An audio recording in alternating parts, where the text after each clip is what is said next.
응급실로 오는 경우도 많아요. 네, 팔 못 든다. 심한 경우에 아파서 팔을 못 들어요.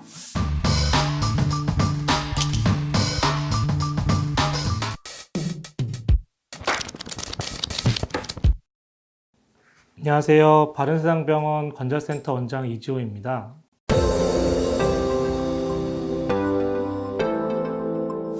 네, 오늘은 환자분들께서 자주 궁금해하시는 어깨 건강 관련 궁금증을 풀어보는 시간을 갖도록 하겠습니다. 50견이라는 말은 글자 그대로 해석하면 50세의 어깨라는 뜻입니다.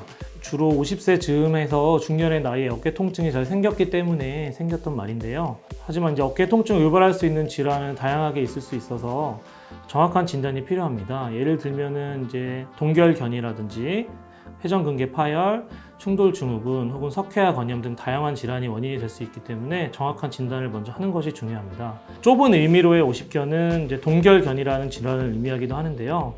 흔히 병원에서 50견이라는 진단을 이제 들으셨다면은 바로 이 동결견을 의미하는 것이 되겠습니다. 동결견은 말 그대로 어깨가 얼어붙는 것처럼 관절 범위가 줄어들면서 조금만 움직여도 아주 극심한 통증이 발생하는 질환입니다. 그래서 비슷한 말로는 50견, 그리고 동결견, 동결어깨, 그리고 유착성 관절낭염 다 이제 같은 질환을 의미하는 말입니다. 그래서 어깨를 싸고 있는 관절 주머니에 염증이 생기면서 관절 주머니가 두꺼워지고 쪼그라들어서 붙어 있는 상태가 되겠습니다. 이 질환은 정확한 원인은 아직 여러 가지 가설이 있지만 명확하게 밝혀지지 않았으며 주로 40세에서 60세의 나이에 발생하는 것으로 되어 있습니다. 특히 이제 당뇨가 있거나 갑상선 질환이 있는 환자에서는 더 잘 생기는 병으로 알려져 있습니다. 동결견 같은 경우는 단순히 팔을 들어 올리는 것뿐만 아니라 뒷짐을 진다든지 브래지어 끈을 채운다든지 이제 겉옷을 입거나 벗는 등 옆으로 회전하는 동작에도 아주 심한 통증이 발생하게 되고 또 특징적으로 관절 자체가 굳기 때문에 옆에서 누가 다른 사람이 팔을 들어줘도 관절 자체가 팔 자체가 들어지지 않는 그런 증상이 이제 있을 수 있습니다. 반대로 이제 회전근개 파열 같은 경우는 본인이 팔을 못 들거나 아주 힘이 들어도 옆에서 누가 들어주면 쉽게 들어지는 경우가 있을 수 있습니다. 하지만 이제 힘줄 파열이랑 동결견이 같이 있는 경우가 있기 때문에 그런 경우에는 이제 정확한 구별이 어려운 경우가 많습니다. 정확하게 진단을 하기 위해서는 MRI 촬영을 통해서 힘줄의 상태를 확인하는 것이 필요할 수 있습니다. 동결견 자체는 시간이 지나면서 저절로 통증도 줄어들고 운동 범위도 좋아지는 것처럼 보일 수 있는 질환인데요. 관절 범위의 제한이 후유증으로 남는 경우가 많습니다. 그래서 치료의 핵심은 관절 범위를 최대한 줄지 않게 유지하면서 이미 줄어있는 범위를 최대한 향상시켜서 원래 범위로 만드는 것이 치료의 목적이 되겠으며 이를 위해서 통증 조절을 적절하게 함으로써 운동을 더 잘 할 수 있게끔 만드는 것이 이제 치료의 핵심이라고 할 수 있겠습니다. 그래서 이를 위해서는 약물 치료라든지 주사 치료 등을 보조적으로 시행할 수 있고 아주 일부의 경우에서 충분한 치료를 했는데도 심하게 관절 구축이 남아서 관절 범위 제한이 있는 경우에는 수술실에서 마취하에 관절을 풀어주는 도수 조작술을 시행하거나 혹은 이제 관절경 수술로 관절낭을 풀어주는 관절낭 유리술을 시행할 수 있겠습니다. 우리 몸의 대부분의 관절에서 뚜둑하고 소리가 나는 현상은 정상적인 증상이고요. 특정 질환과 연관이 없는 경우가 많습니다. 하지만 이제 일부의 경우에서 아주 심한 통증과 동반되거나 뭔가 걸리는 이물감이 있는 경우 혹은 이제 관절이 빠졌다가 들어가는 그런 탈부가 되는 느낌이 동반되는 경우가 있는데 이러한 증상이 있는 경우에는 충돌 증후군 혹은 이제 관절 와순의 파열 혹은 이두박근의 탈구 등의 이제 어깨 질환과 연관이 있는 경우가 있을 수 있어서 만약에 그러한 증상이 아주 지속된다면 진료가 필요하겠습니다. 팔을 들어 올릴 때 우리가 쓰는 회전근개라고 하는 힘줄이 있는데요. 이 힘줄을 덮고 있는 이제 견봉이라는 뼈가 그 힘줄과 부딪히면서 충돌을 일으키게 됩니다. 그래서 이러한 충돌이 아주 지속적으로 반복이 되게 되면 만성 염증이랑 퇴행성 변화를 유발하게 되는데 특히 이제 견봉이라는 뼈의 아래쪽 면에 뼈가 자라나는 골극화 현상이 발생하게 됩니다.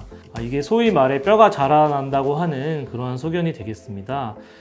엑스레이 상에서도 쉽게 발견이 되기 때문에 많이 들어보셨을 텐데요. 하지만 이제 이러한 퇴행성 변화가 계속된다면 뼈뿐만이 아니라 그 밑에 있는 힘줄에도 파열이 유발될 수 있기 때문에 팔을 들 때 통증이 지속된다면 진료를 받아보시는 것이 좋겠습니다. 젊은 사람이라면 아주 심한 외상에 의해서 회전근개가 파열이 되기도 하지만 보통은 이제 회전근개 파열은 중년의 나이에 나이가 들면서 퇴행성 변화로 인해서 이미 약해져 있던 힘줄에 파열이 생기는 경우가 많은데요. 그래서 중년의 나이에 갑자기 운동을 한 후에 어깨가 아프고 그런 증상이 생긴다면 충분히 힘줄의 파열일 가능성이 있기 때문에 진료를 받아보시는 것이 좋겠습니다.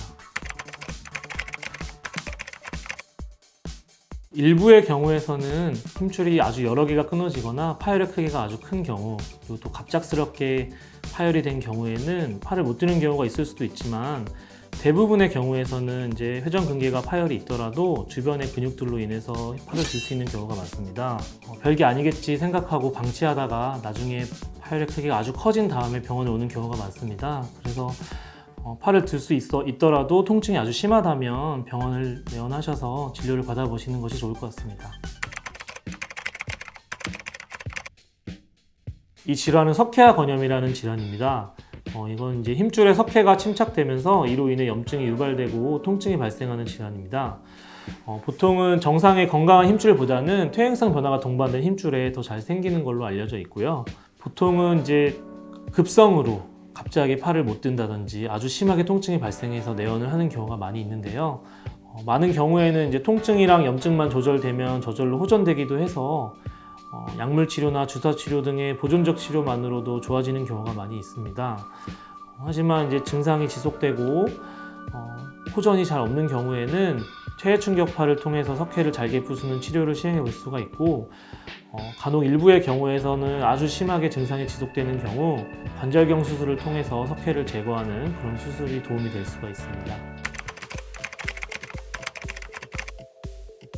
단순 근육통이나 힘줄의 염증 등의 경우에는 휴식을 취하면 저절로 호전되는 경우가 많이 있습니다. 그래서 마사지하고 휴식을 취하고 찜질하고 이래서 좋아지는 경우가 있는데요. 하지만 이제 회전근개 파열 같은 경우에는 전에 말씀드렸듯이 완전히 끊어진 경우에도 팔을 다 들 수가 있고 통증만 있는 경우가 많기 때문에 이를 방치할 경우에 점차 진행을 하게 돼서 점점 파열의 크기가 커지게 될 수가 있습니다. 파열이 많이 진행된 상태에서 치료를 받게 되면 적절한 수술적인 봉합이 힘들기 때문에 완전하게 회복이 되지 못하는 경우도 생길 수 있어서 통증이 만약에 지속된다면 정확한 진단을 위해 진료를 볼 것을 추천드립니다. 어깨는 무릎같이 체중을 디디는 관절은 아니기 때문에 무릎만큼 관절염이 흔하게 발생하진 않지만 어깨에도 관절염이 생길 수가 있는데요. 예를 들면은 어깨를 아주 많이 사용한 경우에 퇴행성 골관절염이 생길 수 있고, 혹은 자가 면역 질환인 류마티스 관절염 같은 질환에 의한 관절염이 생길 수 있고요. 혹은 이제 인대 손상이나 골절 같은 손상 후에 발생하는 외상 후 관절염 이런 것들이 생길 수가 있습니다. 어깨 관절염이 많이 진행돼서 증상이 아주 심해지면 인공관절 같은 수술을 고려해 볼 수도 있습니다. 위팔뼈인 상완골의 상완골두가 견갑골의 관절와에서 이제 빠지는 그런 현상을 말하게 되는데요. 대부분은 운동 중에 팔을 높이 든 상태에서 상완골두가 앞쪽으로 빠지는 전방 탈구가 많습니다. 어떻게 팔을 다시 끼워 맞춰서 팔을 다시 움직이게 되면 병원을 찾지 않는 경우가 많습니다. 하지만 이제 어깨가 탈구가 될 때 단순히 탈구가 되는 게 아니라 주변에 관절 내부 조직인 관절의 와순이라든지 관절 주변에 뼈에 골절이 동반된다든지 이렇게 관절 내부 구조물이 손상이 되는 경우가 있는데, 이를 방치하게 되면은 나중에 재발성 탈구로 이어지는 경우가 많습니다.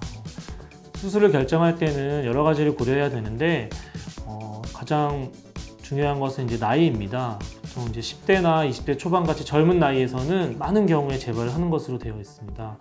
또 한 가지는 이제 평소에 사용하는 양이라든지 운동 여부, 내가 앞으로도 활동을 많이 하고 싶고 운동도 열심히 하고 싶다, 그런 경우에는 수술을 통해서 재발을 막는 것이 더 좋다고 할 수 있겠고요. 수술은 초기에 내부 손상이 심하지 않은 경우에는 관절경으로 봉합술을 시행을 할 수가 있습니다. 하지만 아주 오래된 만성 재발성 파열에는 골결손이 심한 경우가 있는데요. 이런 경우에는 뼈를 이식해야 되는 조금 더 어려운 수술을 필요로 할 수가 있습니다. 네, 오늘 이 시간에는 어깨 질환에 관련된 궁금증을 풀어보았는데요.